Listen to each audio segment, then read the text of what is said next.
नमस्कार सभी साथियों का हमारे इस यूट्यूब चैनल में। तो जैसा कि साथियों हम क्लास 10 में जैव प्रक्रम पाठ के बारे में पढ़ रहे थे और इसके दो पार्ट अपन ने पढ़ लिए थे।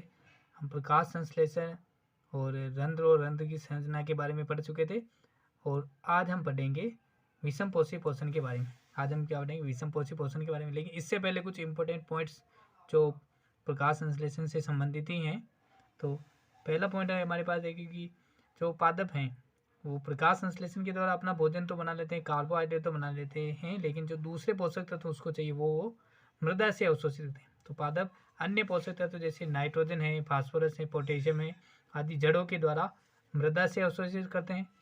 और दूसरा नोट अपने याद रखना कि जो पेड़ पौधे हैं वो वायुमंडलीय नाइट्रोजन को सीधे उपयोग में नहीं ले सकते, अतः नाइट्रोजन को NO2 व NO3 नाइट्राइड व नाइट्रेट के रूप में मृदा से ग्रहण किया जाता है। जो अपन पढ़ते हैं नाइट्रोजन स्थिरीकरण या नाइट्रोजन फिक्सेशन, जो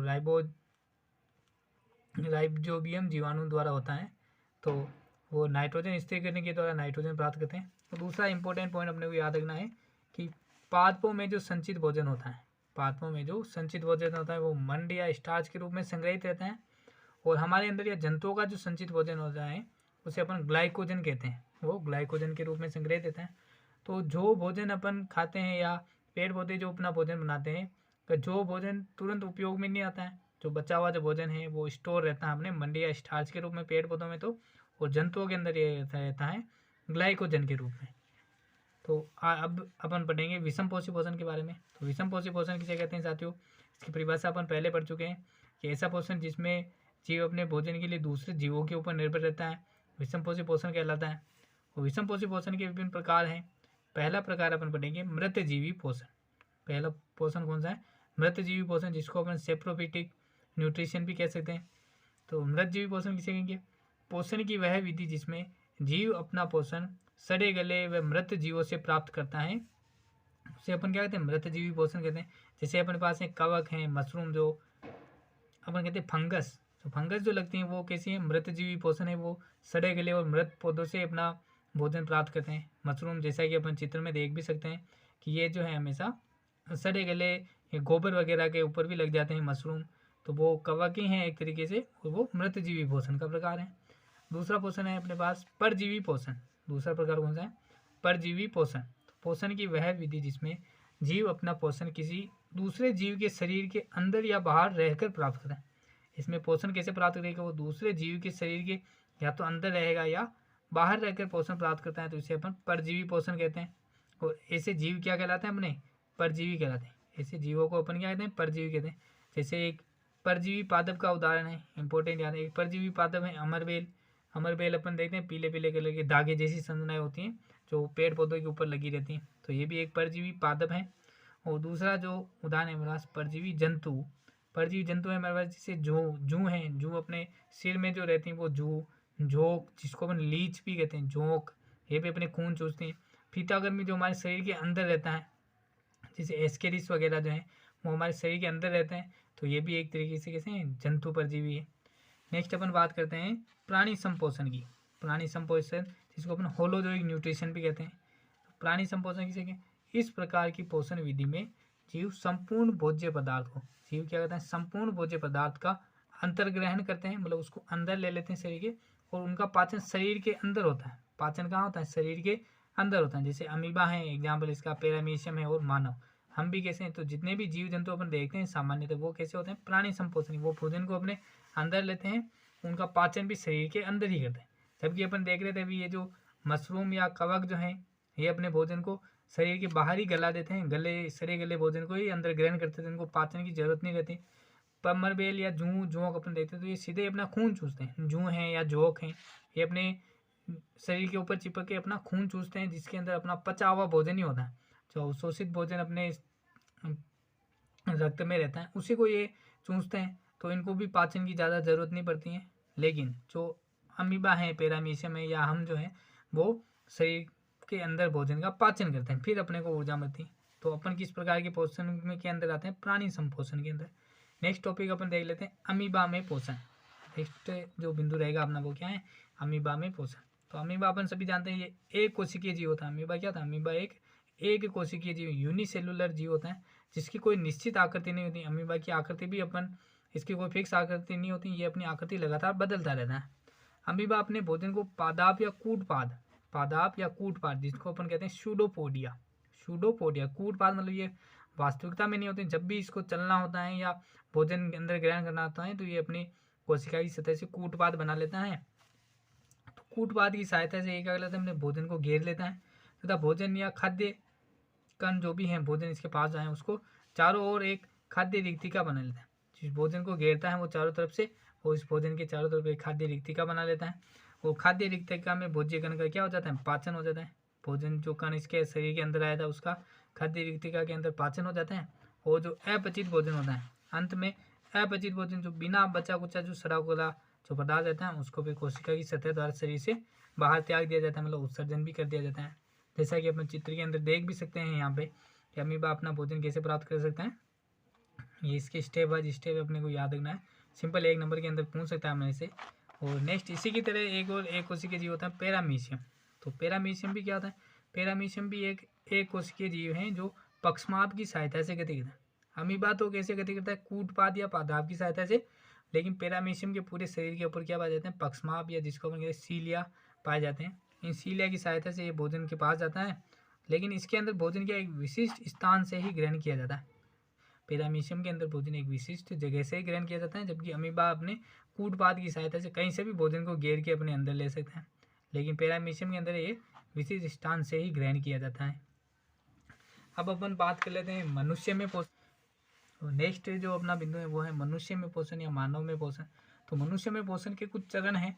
सबसे पहले चरण जो आता है वो अंतर्ग्रहणीय है, जिसको हम कहते हैं इंजेक्शन। अंतर्ग्रहण मतलब भोजन को अंदर लेना, भोज्य पदार्थ को अंदर ग्रहण करते हैं अपन सबसे पहले। फिर दूसरा आता है उसका पाचन, जो भोजन अपने मुंह में से के द्वारा अंदर ग्रहण किया उसका फिर पाचन होगा पाचन तंत्र के अंदर। फिर उसका अवशोषण होगा, और अवशोषण के बाद जिसको अपन कहते हैं स्वांगीकरण या आत्मसात करना। स्वांगीकरण जिसको अपन कहते हैं एसिमुलेशन, इसका मतलब होता है भोजन को आत्मसात करना, या जिसको अपन कहते हैं कि खाया पिया अपने शरीर में लगना। जो भोजन अपने खाया है उसका अवशोषण हो गया है, और अवशोषण के बाद वो अपने शरीर के अंदर लगे, अपने शरीर के अंदर विकास हो, शरीर के अंदर ऊर्जा का निर्माण हो, विकास हो, नए जो है नई कोशिकाएं बने, तो उसको अपन कहते हैं स्वांगीकरण। और जो बचा कुचा भोजन है फिर उसका कर दिया जाता है उत्सर्जन। तो उत्सर्जन तो अलग से ही एक सिस्टम आता है अपने अंदर। तो पहले अपन बात करेंगे मानव में पाचन तंत्र की, या भोजन का पाचन कैसे होता है। तो मानव में भोजन का पाचन आहार नाल या पाचन तंत्र में होता है। भोजन का पाचन कहाँ होता है, पाचन तंत्र के अंदर होता है। आहार नाल मूल रूप से मुंह से गुदा तक, आहार नाल जो है मुंह से गुदा तक एक लंबी नली होती है, मुंह से लगाकर गुद्दा तक फैली होती है एक लंबी नली, जिसको हम आहार नाल कहते हैं। और जिसमें विभिन्न अंग हैं तथा कई पाचक ग्रंथियाँ, जैसे अपन कहते हैं यकृत हैं, अग्नाशय हैं या जठर ग्रंथि हैं, तो वो भी इस आहार नाल का हिस्सा होते हैं। पाचन ग्रंथियाँ भी पाचन में सहायक हैं। और पहला अपन पाचन तंत्र कहते हैं, पहला बिंदु अपने को देखना है मुख व मुख हुआ। मुख से ही अपन भोजन को अंदर लेते हैं, तो पहला अंग पाचन तंत्र का कौन सा हो जाएगा अपने, मुख व मुख हुआ। मुख क्या होता है, देखो मुख दो ओष्ठ जो अपने होठ जो होते हैं लिप्स, दो होष्ठ से गिरी संरचना मुख कहलाती है। भोजन का अंतर्ग्रहण मतलब भोजन को अंदर कहाँ से लेते हैं अपन, भोजन का अंतर्ग्रहण मुख से ही किया जाता है। अपन को पता है भी भोजन जब अपन खाते हैं तो वो मुंह के द्वारा ही अंतर ग्रहण किया जाता है, जिसको अपन कहते हैं अंतर्ग्रहण। तो भोजन का अंतर्ग्रहण कहाँ से होता है, मुख द्वारा ही होता है। मुख गुहा में उपस्थित दांत, मुख गुहा में क्या होता है, दंत जो होते हैं अपने तीत, वो भोजन को चबा चबा कर इसके छोटे छोटे टुकड़ों में बदल देते हैं। भोजन का जो अपने बड़ा निवाला जो अपने लिया था उसको छोटे छोटे टुकड़ों में बदल देते हैं। फिर क्या होता है, फिर लाला ग्रंथि या जिसको अपन कहते हैं लार ग्रंथि या सलाइवरी ग्लैंड, जो सलाइवरी ग्लैंड होती है वहाँ से लार स्रावित होती है। तो लाला ग्रंथि से स्रावित लार क्या करती है, भोजन को लसलसा बना देती है, चिपचिपा, और उसको थोड़ा मुलायम बना देती है, जिससे इसे भोजन को निगलने में आसानी होती है। एक तो क्या होता है, भोजन को निगलने में आसानी रहती है क्योंकि हमारी जो आहार नाल है वो बहुत अंदर से मुलायम होती है। तो अगर कठोर कोई भोजन है तो हो सकता है हमारे आहार नाल को कोई नुकसान हो सकता है। तो भोजन को लसलसा और चिपचिपा बना दिया जाता है, जिससे इसको अंदर ग्रहण करने में आसानी रहती है, निगलने में आसानी होती है। दूसरा आपने याद रखना, ये जो लार है, लार के अंदर कौन सा एंजाइम रहता है, लार एमिलेज। इंपॉर्टेंट क्वेश्चन 1 नंबर के कि लार में कौन सा एंजाइम पाया जाता है। तो लार में लार एमिलेज एंजाइम होता है, जो क्या करता है, जो भोजन में उपस्थित मंड या स्टार्च, मंड या जिसको हम कहते हैं स्टार्च, एक तरीके का कार्बोहाइड्रेट है, इस मंड या स्टार्च को माल्टोज में बदल लेता है। लार एमिलेज किसका पाचन करता है, मंड या स्टार्च का पाचन करता है, उसको माल्टोज में बदल लेता है। तथा जीभ का क्या करें, देख लीजिए यहाँ पे जीभ जो है भोजन को लार के साथ मिला देती है, जीभ भोजन को लार के साथ मिला देती है तथा ये स्वाद पता करने का भी कार्य करती है। जीभ को अपने होता है स्वाद कलिकाएं पाई जाती हैं जीभ के अंदर, जो भोजन का स्वाद पता करने का कार्य करती हैं।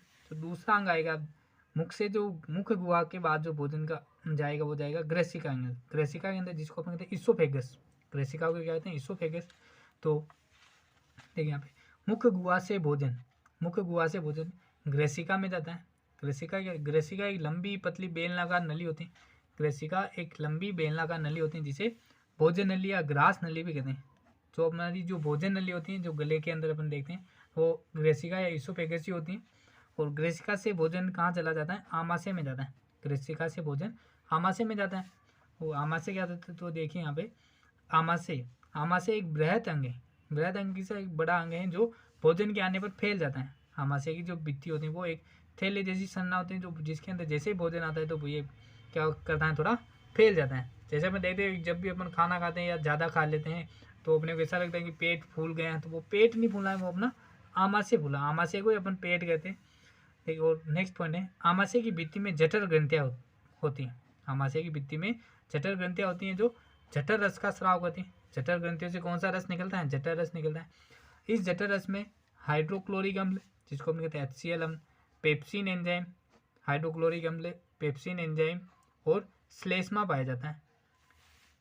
जठर रस के अंदर क्या क्या होता है, हमने हाइड्रोक्लोरिक अम्ल, पेप्सिन एंजाइम तथा श्लेष्मा होता है। HCl अम्ल क्या करता है, तो देखिए यहाँ पे HCl अम्ल भोजन का माध्यम अम्लीय कर देता है।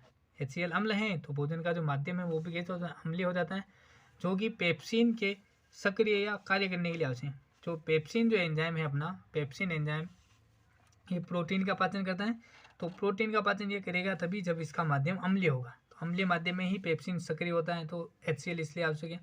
और इसके अलावा HCl का एक अन्य कार्य ये भी है कि HCl जो है अम्ल, HCl अम्ल जो है भोजन के साथ आए हुए, भोजन के साथ आए हुए सूक्ष्म जीवों को भी नष्ट कर देता है। जो भोजन के साथ जो सूक्ष्म जीव आते हैं उनको भी नष्ट कर देता है, क्योंकि अम्ल है तो अम्ल इन सूक्ष्म जीवों को मार देता है। पेप्सिन एंजाइम प्रोटीन का पाचन करते हैं, पेप्सिन क्या करता है, पेप्सिन एंजाइम प्रोटीन का पाचन करता है। और श्लेष्मा क्या करते हैं, श्लेष्मा जो पदार्थ है वो आमाशय के आंतरिक स्तर, आमाशय की जो अंदर वाला जो स्तर है इस स्तर की HCl अम्ल से रक्षा करती है, क्योंकि हमने बताया HCl एक प्रबल अम्ल है, वो प्रबल अम्ल हमारे शरीर के अंदर नुकसान पहुंचा सकता है, तो इससे बचने के लिए श्लेष्मा क्या करता है, अपने आमाशय के आंतरिक स्तर की रक्षा करता है। तो यहाँ पे देखिए एक नोट जब अपन डाल रहे हैं, नोट के अंदर अपने याद रखना है कि जब HCl का स्त्राव अधिक होता है हमारे पेट के अंदर, जब HCl का स्त्राव अधिक हो जाता है तो पेट या जिसको कहते हैं आमाशय में जलन होती है, दर्द होता है और खट्टी डकारें आती है जिसको अपन कहते हैं एसिडिटी। तो एसिडिटी का कारण भी क्या है, ये HCl अम्ल ही है। इसके लिए फिर अपन प्रति अम्ल दवाई या एंटासिड जिनको अपन कहते हैं, कोई दुर्बल क्षार का उपयोग करते हैं एंटासिड के रूप में। आगे वाला पॉइंट अपने याद रखिए, आमाशय से भोजन छोटी आंत, आमाशय से भोजन कहाँ जाएगा, छोटी आंत या शुद्रांत में जाता है, जहाँ ये शुद्रांत के अंदर कहते हैं जहाँ ये यकृत व अग्नाशय से स्रावित रस प्राप्त है। जो यकृत और यकृत से पित्त रस आता है और अग्नाशय से जो अग्नाशयी रस आता है वो छोटी आंत के अंदर अपने मिल जाता है। तो आगे वाला पॉइंट अपन देखते हैं, छोटी आंत के अंदर क्या होता है पाचन। तो देखिए अब अपन बात कर लेते हैं शुद्रांत या छोटी आंत में भोजन का पाचन कैसे होता है। तो शुद्रांत देखिए, शुद्रांत आहार नाल का, शुद्रांत या छोटी आंत जो अपने आहार नाल का सबसे लंबा भाग है, शुद्रांत क्या है, आहार नाल का सबसे लंबा भाग है तथा शुद्रांत में ही भोजन का संपूर्ण पाचन, ये देखिए भोजन का संपूर्ण पाचन तथा अवशोषण होता है। भोजन का पाचन भी सबसे ज़्यादा कहाँ होता है, शुद्रांत के अंदर या छोटी आंत के अंदर ही होता है, और भोजन का अवशोषण भी यही होता है। दूसरा पॉइंट अपने को याद है, देखो यकृत से आने वाला पित्त रस, यकृत के अंदर अपने देखा था पित्त रस बनता है जो पित्ताशय में संग्रहित रहता है, और समय समय पर भी जैसे ही भोजन आता है तो पित्त रस बाहर निकल जाता है। तो पित्त रस भोजन का माध्यम क्षारीय कर देता है। आमाशय के अंदर अपन ने देखा था कि भोजन का माध्यम HCl अम्ल ने अम्लीय कर दिया था, और यकृत से आने वाला पित्त रस क्या करता है, इस भोजन का माध्यम क्षारीय कर देता है, जिससे अग्नाशयी रस, जिससे जो अग्नाशय रस है उसके एंजाइम सक्रिय हो जाते हैं। अग्नाशय रस के जो एंजाइम होते हैं ट्रिप्सिन वगैरह वो क्षारीय माध्यम में कार्य करते हैं, तो पित्त रस भोजन का माध्यम कैसे कर लेता है, क्षारीय कर देना।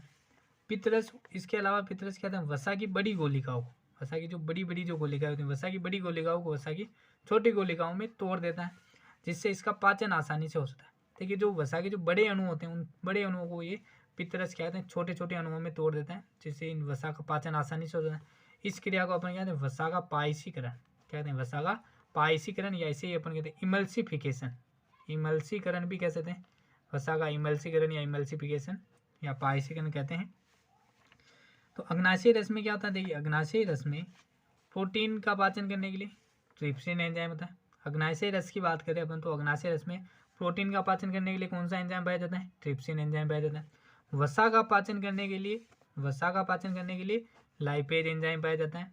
और कार्बोहाइड्रेट या स्टार्च का पाचन करने के लिए अग्नाशयी एमिलेज, पहले अपने पढ़ा था लार एमिलेज जो भी स्टार्च का पाचन कर रहा था, और अब अगर अग्नाशय से स्रावित हो रहा था अग्नाशयी एमिलेज जो है स्टार्च का पाचन करता है अपने।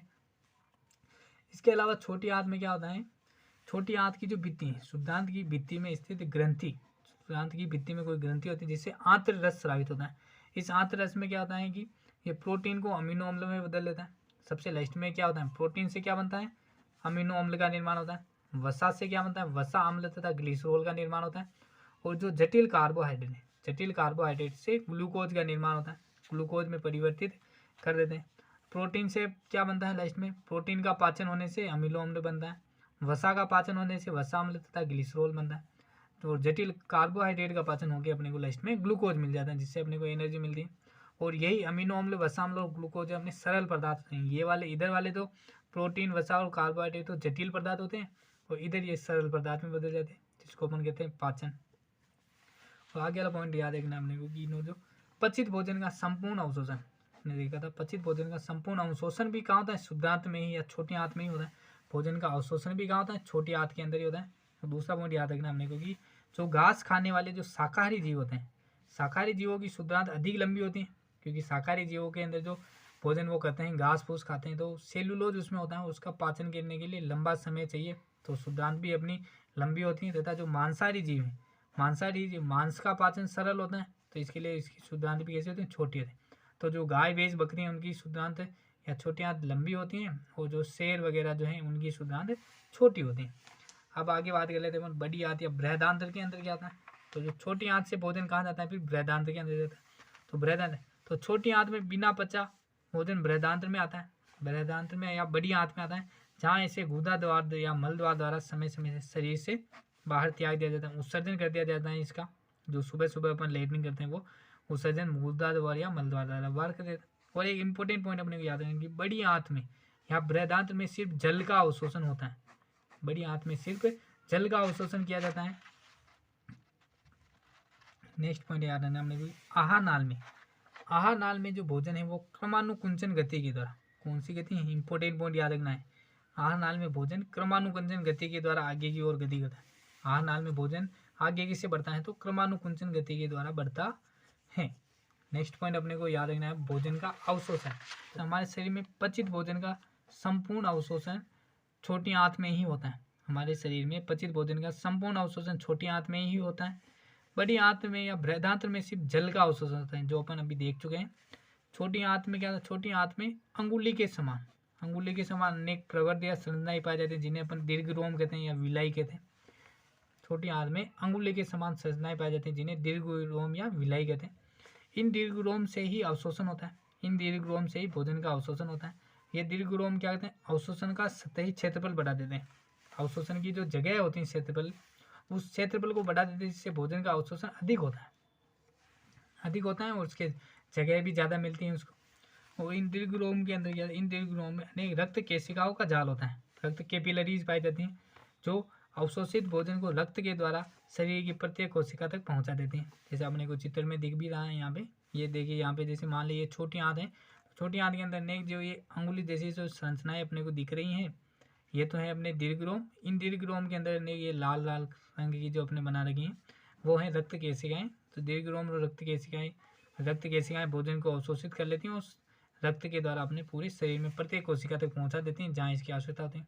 तो धन्यवाद साथियों, और इसी तरीके से पढ़ने के लिए हमारे चैनल को सब्सक्राइब जरूर कीजिएगा।